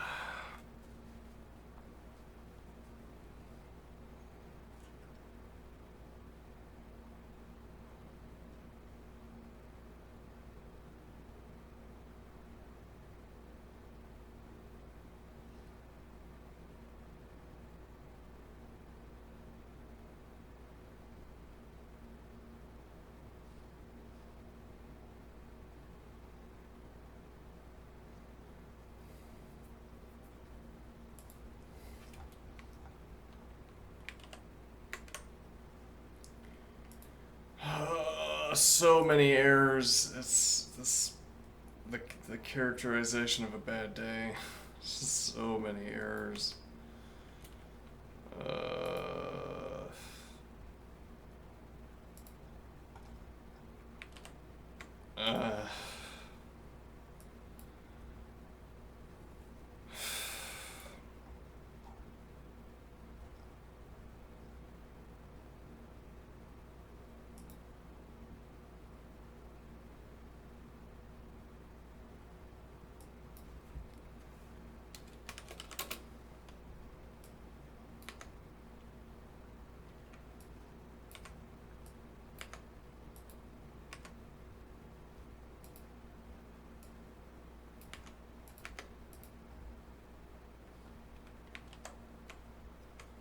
okay, so this is correct.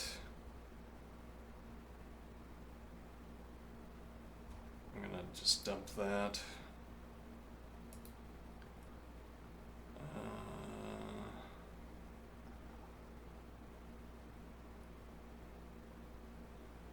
Let's try this again from scratch.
if I do argmax car list,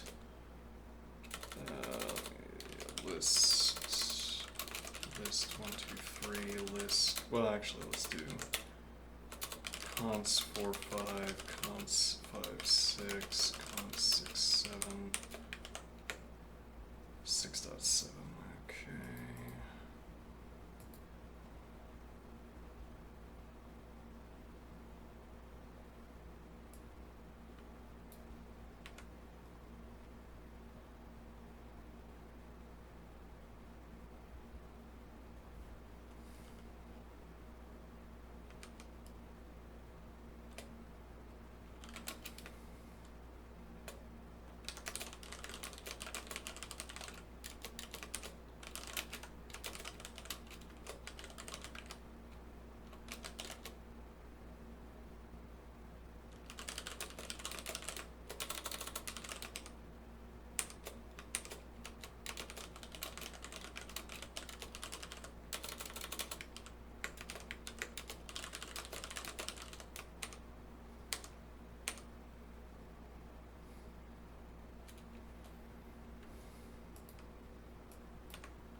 We're getting some kind of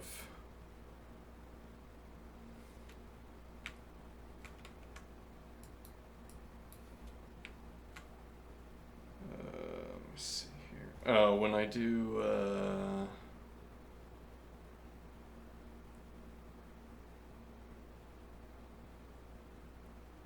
cons 1, but that's the problem. We're consing 1 onto a list. We'd have to do list.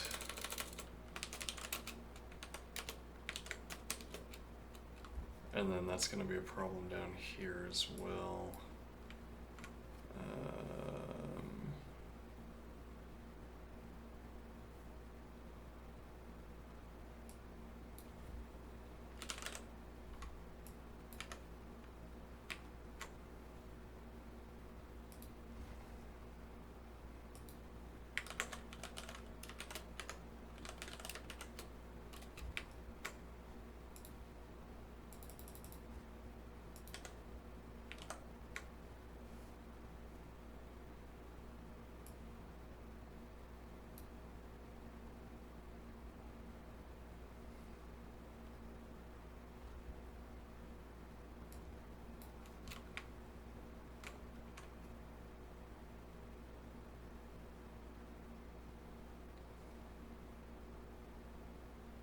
Well, that's completely illegible.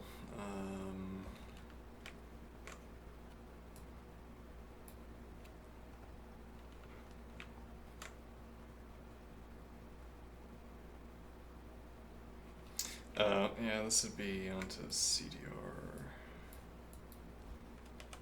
catter now.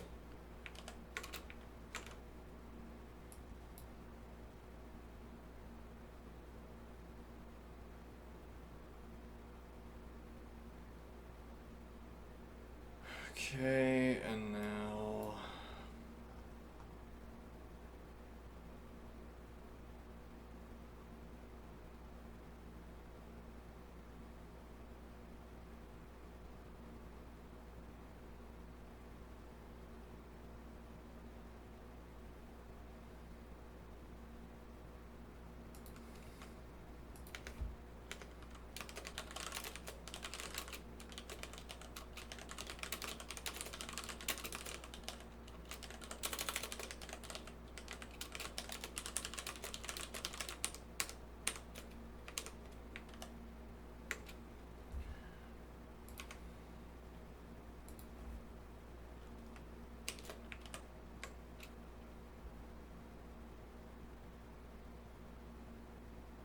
alright, catter.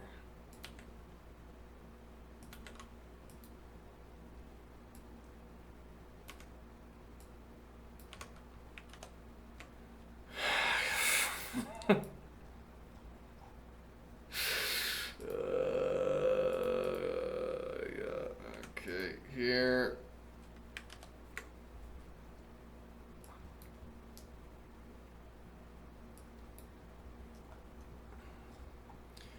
Alright, we have now eliminated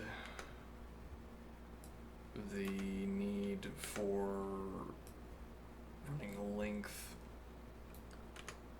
Okay, hopefully we did that more cheaply than running length 1,000 times. It's possible that we didn't. Unlikely, I guess.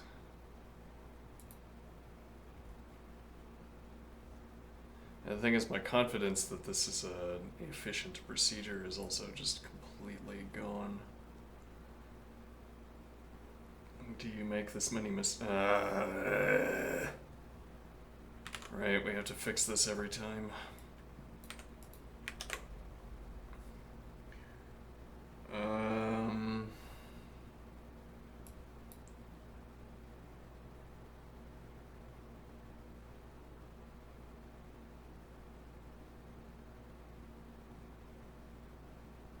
Right, so we do in fact have to put list one list car. These horrible edge cases are so annoying. Const list one list car nuns list integer.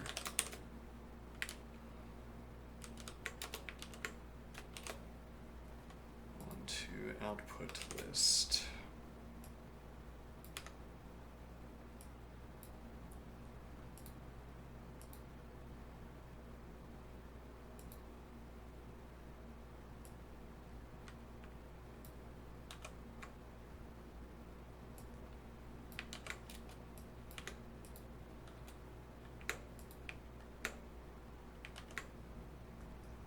Okay. Let's try it again.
Could I do the same thing with 2? And then one wonders, could I do the same thing with every subsequent number? And if I could, then how do I algorithmatize this?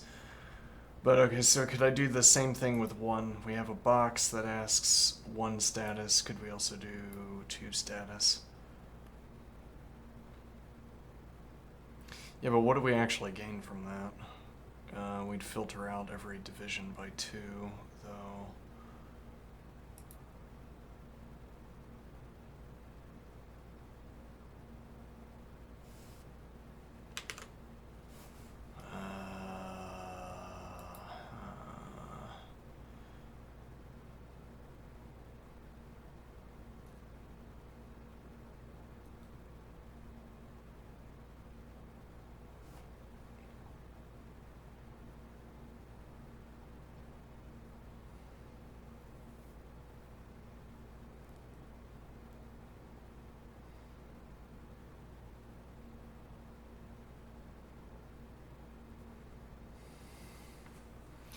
Yeah, I mean the primitive data objects are working in our favor in the sense that the max element is going at the front of every sublist.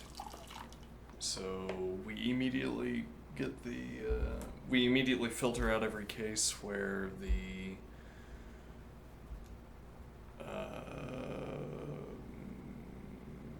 x mod y has an element in the y position that is greater than half of x.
Yes, there's some algorithmic point we're not getting here.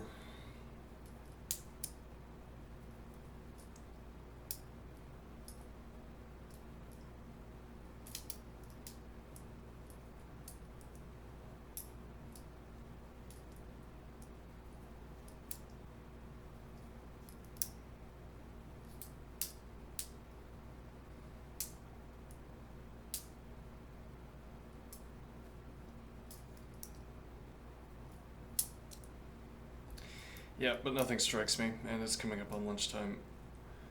Yeah, this has been a long stretch of bad days in a row.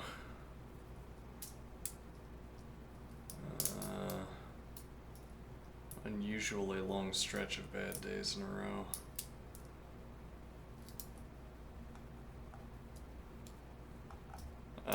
I mean, maybe I'm supposed to not do leetcode on bad days like this. It feels horrible. Like this is just anxiety inducing. The alternative way of spending today was to take a leisurely stroll through the introduction to using Racket for plotting graphs, which would have been less anxiety inducing, I assume.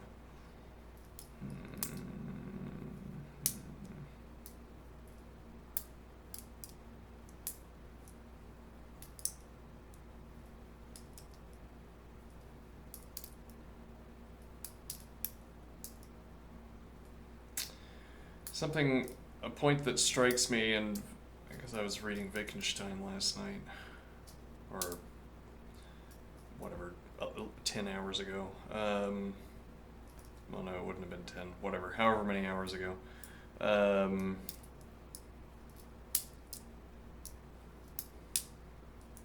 Graphs give us, well, plots rather, maybe a better term to use. I'll just, yeah, okay, we'll use plot for visual graphs, or for coordinate-based graphs. Plots give us something to point at when we're telling a story.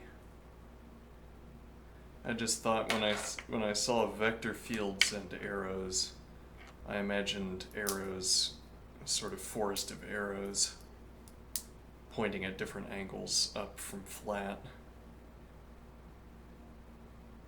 Okay, and then if I had a forest of arrows pointing up from flat, I'd sort of move my finger around, and then I would stop at a position and I'd say, notice how the arrows at this point, at this position, in this area behave a particular way.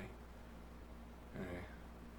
Plots give us, yes, well, they give us something to point at in the same way that the world gives us something to point at, would be the idea here. As in, well, the world has given me something to point at. Okay, there's some event, something I want to characterize in the world, so I point at that, and then I point at an area of the vector field. I point at a cluster of arrows pointing up from flat, and I say there is a correspondence between the event in the world and the arrows pointing up from flat in this way.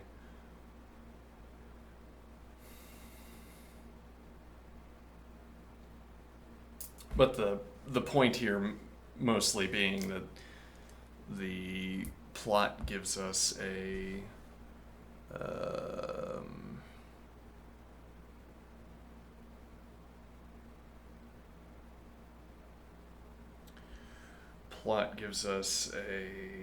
another object to point at where we know in advance, as it were, that the plot is going to be characterizable in the same way as the event, or gives us something where it gives me another object I can point at, where I can easily compare it to the event. Anyway.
Alright.